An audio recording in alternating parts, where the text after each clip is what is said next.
खरं तर मला सकाळी 10:30 वाजता मी निघणार होते हेलिपॅडकडे, म्हणजे विमानतळावरूनच हेलिकॉप्टर टेक-ऑफ होणार होतं.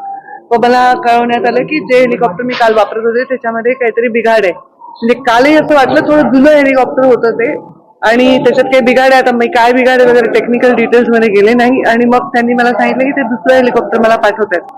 तर तेही हेलिकॉप्टर पाठवायला थोडा विलंब झालाय, नाही तर मी बाय कार जाऊन पहिली सभा तरी केली असती.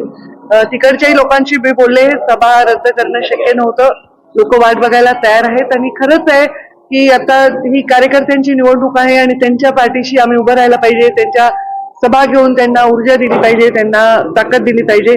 तर मी चालले आता सभेला, लेट झालाय 2 तास, पण ठीक आहे, लोक वाट बघायला तयार आहेत. सतत लँड झाली का, टेक ऑफ झाली का, कारण शेवटी एवढी मोठी दुर्घटना जी झाली आहे ना, त्याच्यामुळे सगळ्यांचे मन हादरलेले आहेत, किंवा एक टेन्शन लोकांच्या मनामध्ये आहे.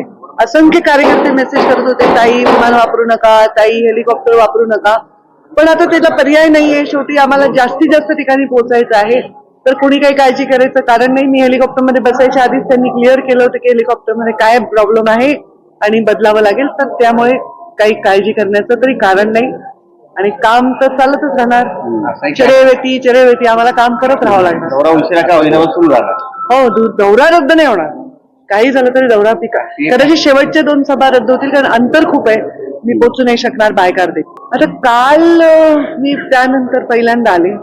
खरं सांगू का, जेव्हापासून अजितदादांचा अपघात झालाय, निधन झालंय, तेव्हापासून मी क्षणोक्षणी हाच विचार करते की त्या सर्वांवर, जे विमानात होते त्या लोकांना त्यावेळी काय वाटत असेल, त्यांनी किती भयानक ती भीती किंवा यातना किंवा ते भय अनुभवलं असेल.